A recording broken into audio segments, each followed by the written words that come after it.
Welcome to another episode of VNture podcast, your weekly source of visual novel goodness.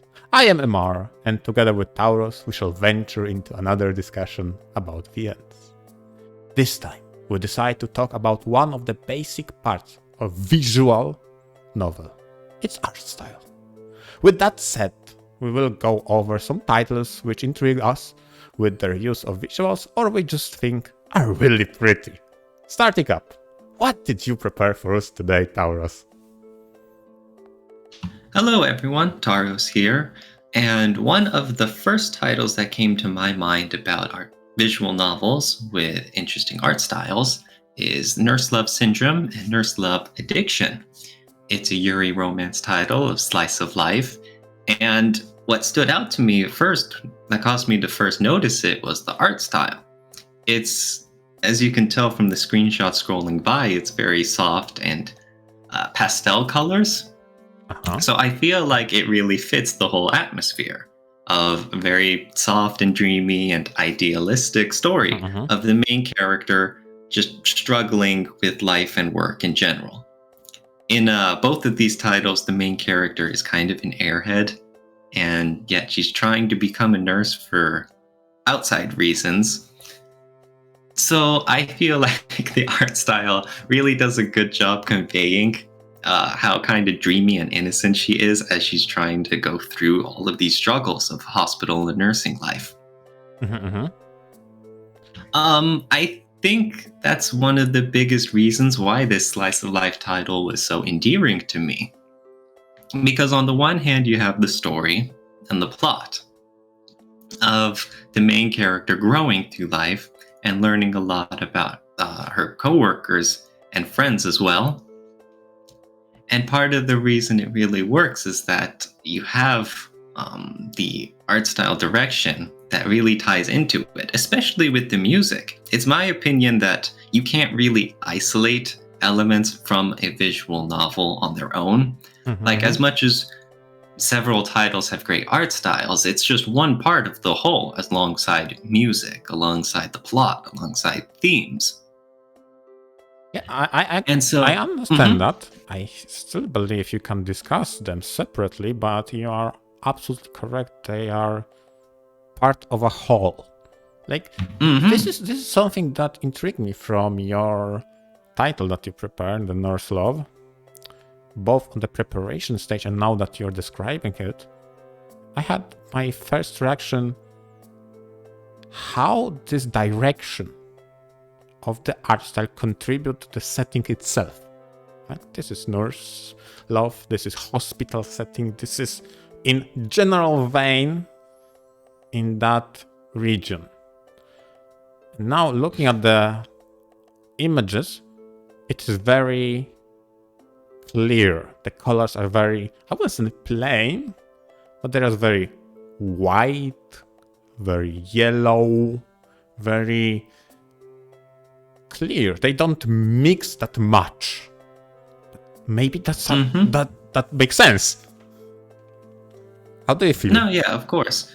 You mentioned your question, the direction of what? How it ties? How does it contribute to the direction of what they're going for? Does it having clear colors makes it more emphasis on the pureness of the love and emotion themselves? Does it contribute to the story and setting? Because there are several moments or plot twists involved that get pretty heavy, and I don't know if that's for better or for worse. Personally, I didn't care for them.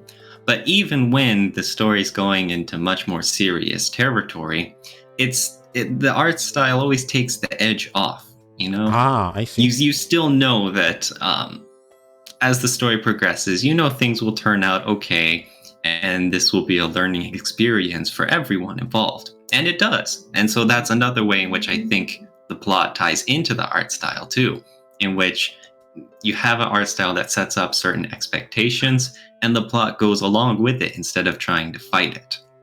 Okay. The music helps a lot too. The music is entirely one piano. And so it does. No, it does a great job of being background music, like almost a classical bent.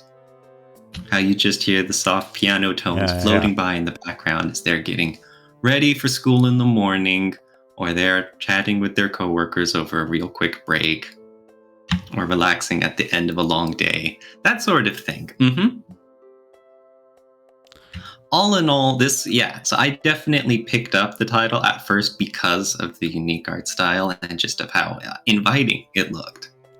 And so when I was finished reading it, and I collected my thoughts about everything, the characters were nice and the plot was interesting, but more than anything that stood out was just how pleasant it was to read. And I think the visuals had a lot to do with that.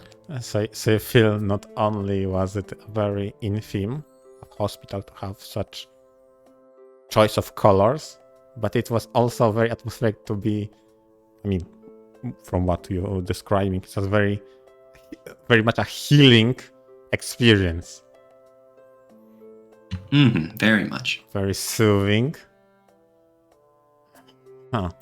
Oh, speaking of which, I remember the publisher for this also worked on Symphonic Rain, and I think that's partially how I heard about this. And speaking of Symphonic Rain, it also had a very similar art style of pastel colors and blurry outlines. It had an HD re-release several years ago, and they changed the art style. They gave everything very defined outlines, and I cannot describe how much it just threw off the entire emotion of the title. It's you look at all these screenshots and you compare them before and after. It's like, okay, yeah, they're upscaled, so it's high definition, but the few changes they made wound up completely throwing off the unique style it had. It just looked more generic, modern anime-ish. Well, it's frustrating because it was unique. That Symphonic Rain is another one where the art style played a large part in the style as a whole, with the music, with the plot, with the characters, just very similarly to how Nurse Love Syndrome and Nurse Love Addiction are. And you have something that was just such a direct comparison that you can feel like it was a downgrade, how it lost a lot of the soul to it. It's very aggravating. Yeah, I can imagine. It's so weird for me to hear the remasters and re-release, reimagines any of those reworks that in a way trample upon the original idea and original spirit of the title itself. And it can be in many ways. Be it revamp dialogue, change the gameplay, or, in the case we're talking about today, change the art. And it's such an integral part, like you said, part of a whole, part of a set of all the other aspects that makes visual novel so drastically alter it. To me, it's always not only risky, because it always is, even if it's in a, I wouldn't say objective way, but in a subjective way, you tried to do better. Umineko. Oh boy. Right? As an example of that. Those updated art styles were completely different from being the kind of deformed chibis in the original to more general anime style, and then another updated re-release where it was very much, modern anime style. And arguably, objectively, they were more aesthetically pleasing to look at than before.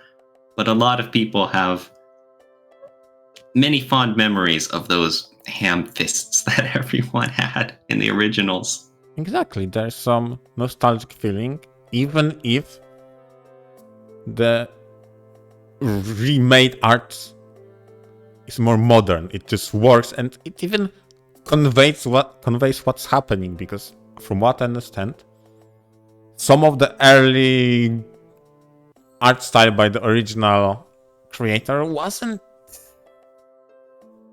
conveying the message properly,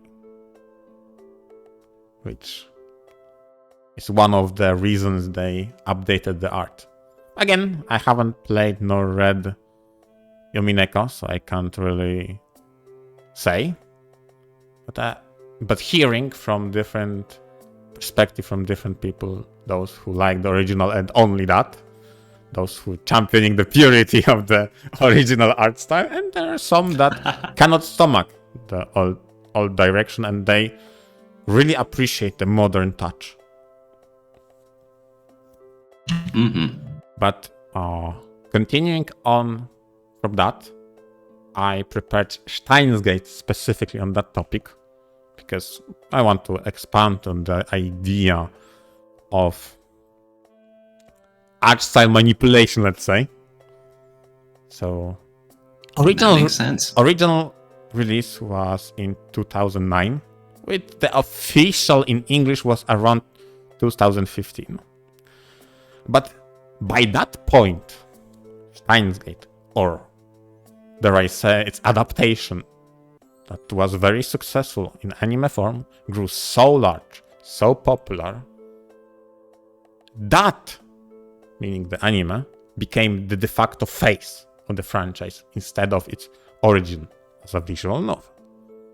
And it just so happened that in 2019, the bright minds of creators of Steins Gate decide, you know what?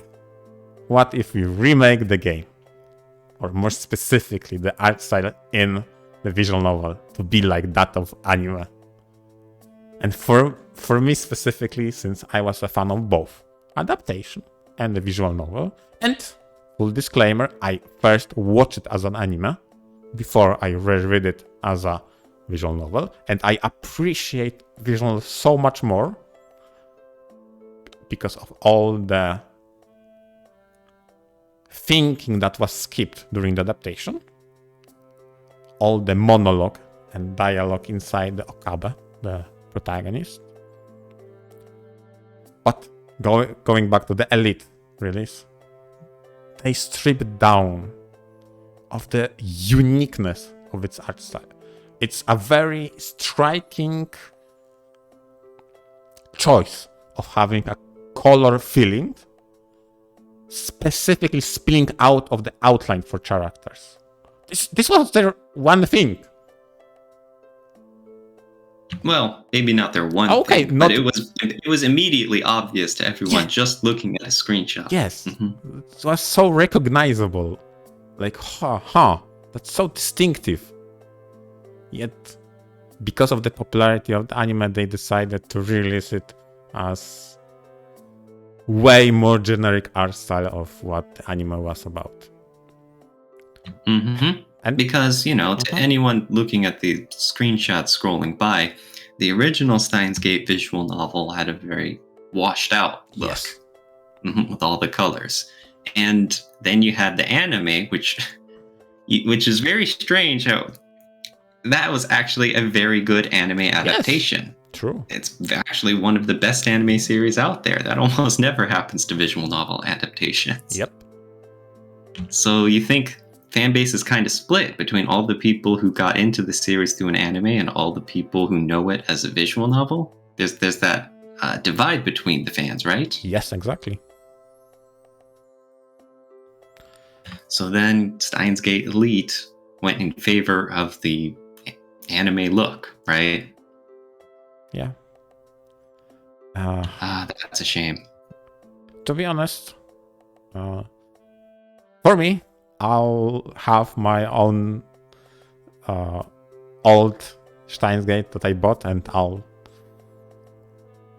I'm not planning to upgrade to any Elite version anytime soon. This is how I decided to remember it by. Not sure, because this is not something I confirm, but I do believe they have some extended scenes only available in Elite version, which is annoying, to say the least. But other than that, I just don't want to corrupt the sanctity of how I remember Steins Gate.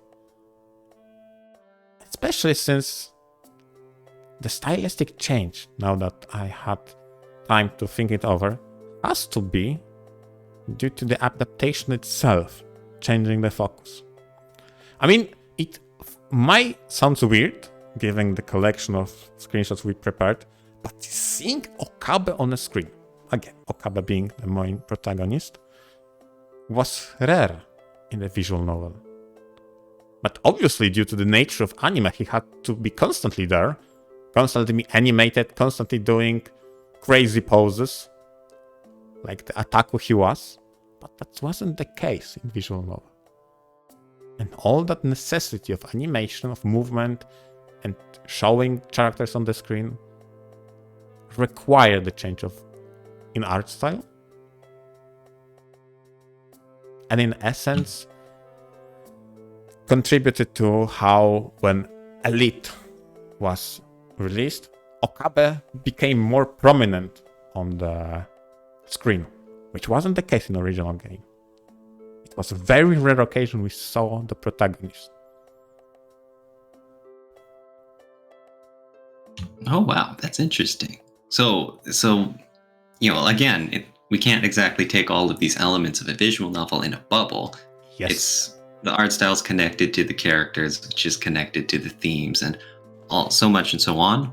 So you're saying that when there was the change to an anime adaptation, which is a very different format than a visual novel, some of the changes had ripple effects that would later affect how they go back to the original VN? Yeah. In the Elite version? Exactly. Ooh, that is interesting. That's an unusual feedback loop of adaptation, then at some point affecting the original work back. Yep. It's not something that often happens, right? Mm-mm. The only example I can think is probably the one you like, so it's Fate, because the popularity of the anime was the reason they got voice actors to record the lines. There weren't in the original. It was in the Realta Nua versions that they got the voice actors saying the lines. Yep, that might be more so just because their first... Well, voice acting is expensive, and when they first did Fate Stay Night, they weren't well established. It might have been just now, once they got profitable, they could afford it. But, absolutely, the anime series for Fate, as much as people knock the Studio Dean adaptation nowadays, it was big at the time. Yep. And it helped a lot with Fate's popularity. But yeah, so speaking of which, what do you think the future has in store for Steins Gate series now? There's been tons of re-releases and spin-offs and whatnot, but in the future, what do you think will happen with its unique art style going forward? Well, discussion about the quality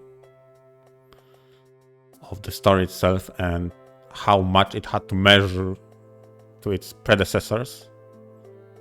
I still believe Steins Gate 0 continued with the tradition of the art style I personally prefer, so the original.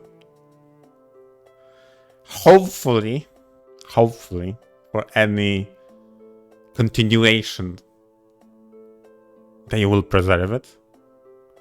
I'm not the biggest when it comes to the entire universe of the science adventure. I'm more about just Steins Gate guy. Fan. I know there's the Chaos Child, Chaos Nova, Noah. I don't follow it. Maybe I'll try someday, maybe I don't. I just like Steins Gate and I left it at that. I don't blame you. They've made all sorts of releases and their timeline's a mess. Yeah. Again, maybe Steins Gate also was the one I like the most because of the setting and topics they tackled. So that was the time machine. Then again, I don't know the rest. Do they revisit that? Do they explore different topics? I don't know. I wasn't interested, to be honest. Maybe at some point I'll give it a try. And ultimately, since Zero continued with the art style, Hopefully someone likes that art style on the creator side. Please continue that. Please.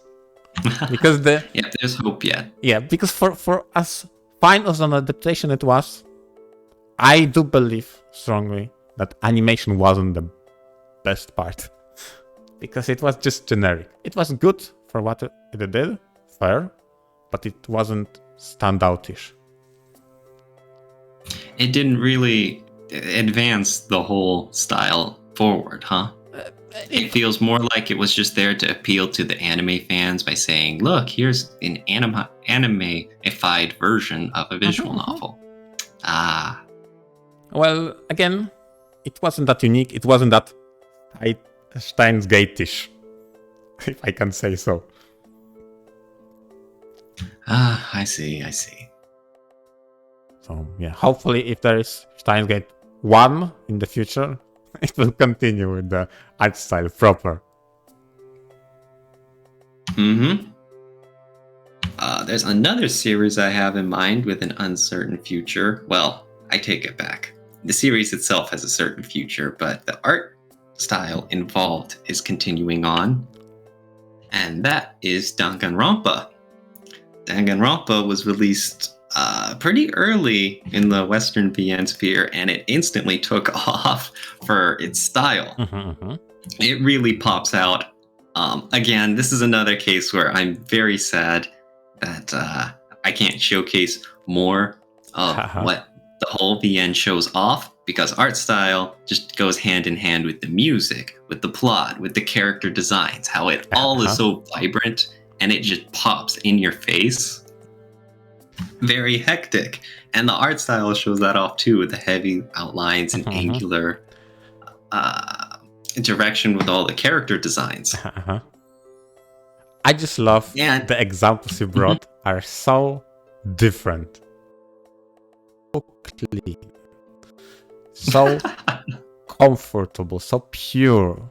But now you go with the most striking, the most vibrant, attacking, and the attention-seeking color combinations that attack your sense of.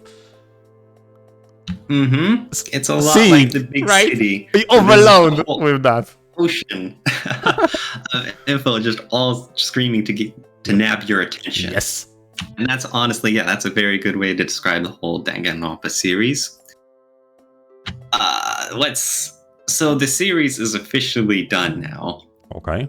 But the artist, who's chiefly in charge of Danganronpa's art direction, he's still off, and he does guest work for other series, and of course he does artwork for whoever else hires him. Okay. And so it's hilarious when new projects get announced and everyone instantly associates it with DR series, simply because he has his art style and everyone recognizes it right away. There's that upcoming Tribe 9, I think, mobile game coming out at some point in the future. And they showed a trailer and everyone was making DR comparisons and jokes in the comments. There's also that upcoming Switch game too, the Master Detective Archives. It's also a detective themed game, and he's the main artist. And again, this poor guy is never gonna get out of this shadow of being involved in the Danganronpa series. I feel like that's a good problem to have, where everyone instantly recognizes you. That's definitely a good problem to have. Oh man. But yes, distinctive is the best way to put it. It's very Smash Mouth and in your face. Yeah, I mean... in a way that very few other VNs ever approach too. That's another reason why it's just so distinctive. It's very interesting that they chose that kind of vibrant and striking art style direction, etc. for a murder mystery in which you kind of don't want to stand out, right? I would assume That's so. That's a good point.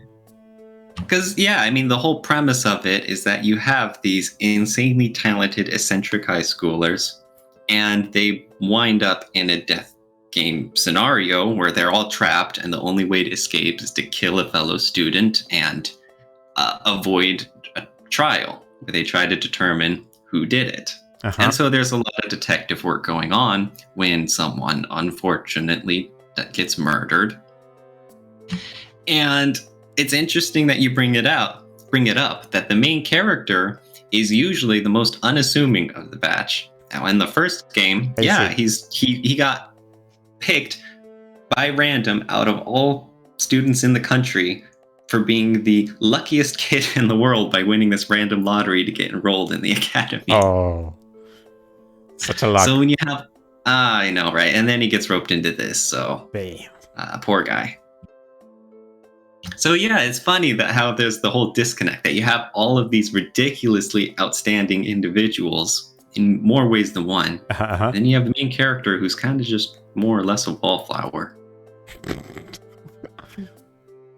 But yes, in fact, I think that helps that when you have so many standout characters who end up being extremely memorable, that helps counteract one of the biggest problems you have with battle royales, where characters, get killed off throughout the story.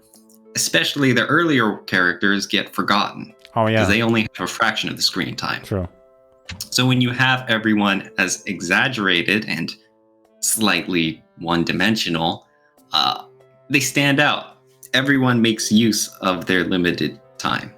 I mean, the worst part that could happen to a character in such a murder mystery is to get killed off, and the first reaction of a reader is, who? Oh yeah, that guy. Right? I mean, so I get that. Fair enough.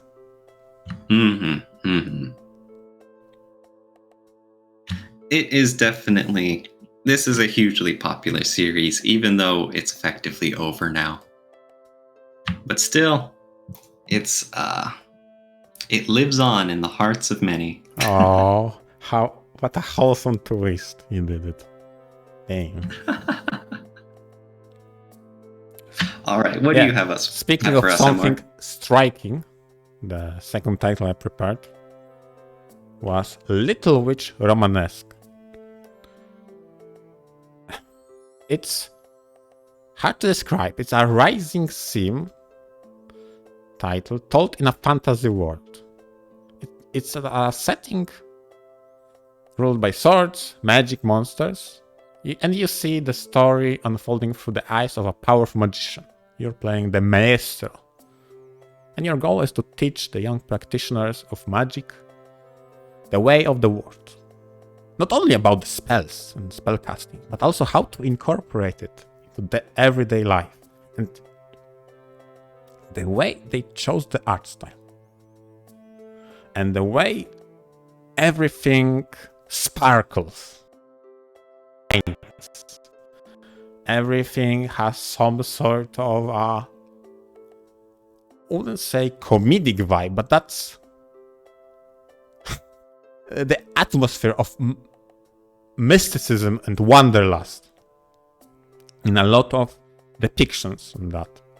I think they really made use of that art style to convey idea of uncharted territory, hidden treasures, going on an adventure, unknown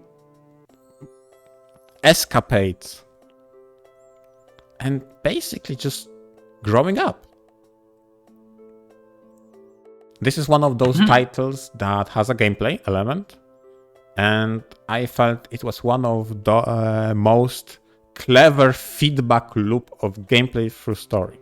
And again, given that this is not a gameplay episode, I should focus more on the art style. I just wanted to mention that the way it incorporates gameplay is you need to understand the concept and have a spell in order for that spell be one of the required prerequisites to progress this branch of the story, because you need flying, so you can now travel farther away from the castle and where you live, and maybe, just maybe, you can bring some emergency supplies as a relief squadron, because again, you incorporate your skills into the life of other citizens, not only your own. You don't train to be the master of magic and conjurer of fireballs. Of a larger plethora of utility spells. And the way they exaggerate sometimes in the art style, the effects and reaction of those characters to the spells themselves is very intriguing and pleasant to the eye. Mm-hmm. You mentioned that there's gameplay segments. Yes. And so there's obviously the art style difference between the main novel scenes and the chibi and video game style gameplay segments. But they both really tie in well together, right? They both seem to have that same overarching art direction, wouldn't you say? Yeah, exactly. That's one of those impressive moments when they actually nailed it. I mean, you still see the jarness of 3D renders against 2D sprites. Fair enough. But as much as possible, they blend in one with the other. And that's something you have to give them credit to, because that's really nice. Like, it flows from one to the other and then back again. I remember I had a lot of fond memories of this title in particular, especially the fan discs. One in particular I remember very deeply, because as per the tradition of fan discs, those were dedicated for characters that did not get a route or an ending for themselves, and they decided to do a ballad, a bard's tale of adventure for a character that didn't have an ending. And the way in a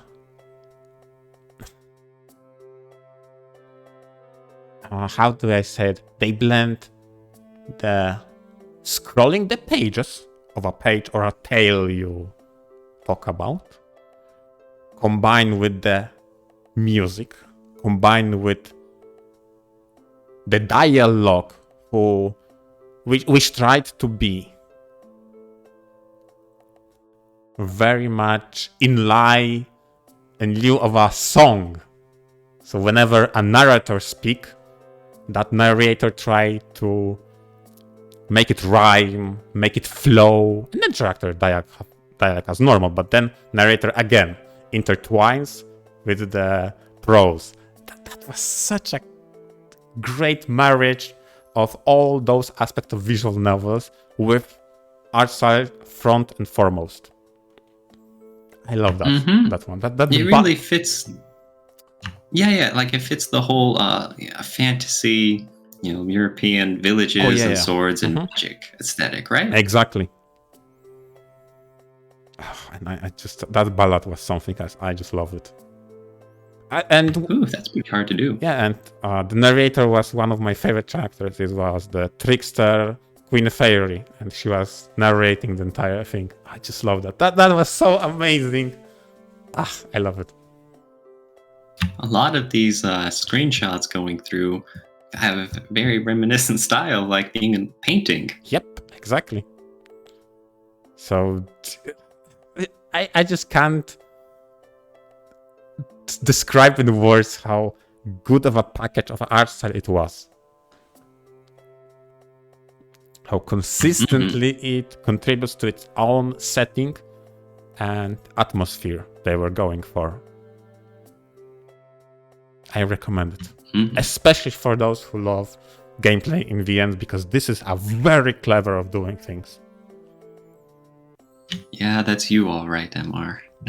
Yes, I would recommend that to myself, if only I haven't played it. That's one of those titles you wish you could forget it all and play again. Yes. Oh, man. In a heartbeat. I've got plenty of those too. Yep. There's one last VN I wanted to talk about for the art style. Go for it. And that is an absolute classic, Katawa Shoujo. What a classic it is. This is an original English language visual novel, an OELVN. And so one of the problems that's kind of always been with OELVNs is what kind of art style do you go for? Since a lot of VN fans are used to the Japanese, anime style. So, as an English artist, or a Western artist, I should say, do you try to match it? Do you try to do your own thing, like a comic book style artwork, or do you try doing whatever you personally as an artist are good at, like deviant art, Western style? Katawa Shoujo goes for an anime aesthetic, but it's still very unique on its own. I know nowadays that whole anime aesthetic has a bad vibe for indie Western VNs, but Katawa Shoujo did it very well. How it emulates it, but it's still not perfect. It has its own unique look to it. I remember there was a post on r/visual novel subreddit, or I think actually it was just a screen cap of a tweet. Well, that's how things usually go. Sure. Someone took the character Monica from Doki Doki Literature Club and drew her in different art styles from different visual novels.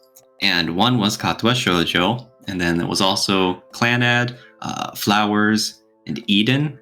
Right. And it was very cool because everyone could recognize the titles it was from. It's like, yeah, you had this one character design, but she was drawn in very different ways, and some of them pretty subtle, but everyone could recognize right away. And like I said, one of them was Katawa Shoujo. So considering the effect Katawa Shoujo had being such a huge impact on the Western visual novel scene, honestly, I think the art style is one of the biggest reasons for it. How it's anime-ish enough to be familiar to all sorts of weeb fans out there, but at the same time, it's unique, and it has an element of Western indie influence too. I think it has a very good balance of giving tribute to the visual novels of the East and the anime aesthetic itself, yet stands on its own two legs itself. So yeah, it's I think what you just said proves that it's recognizable, since you can draw another character from entirely different game and yet still recognize it. This is the art style of Katawa Shoujo.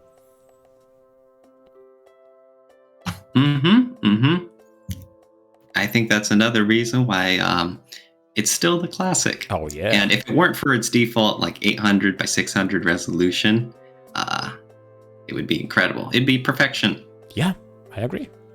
Although there are mods out there and updates to upscale the art, so that's good. Sure. That is a fix. But with that, I think we'll wrap up our episode about art styles in visual novels. Thank you everyone for listening. I hope you enjoyed. Yep. Thanks for all of our listeners, and see you in the next episode.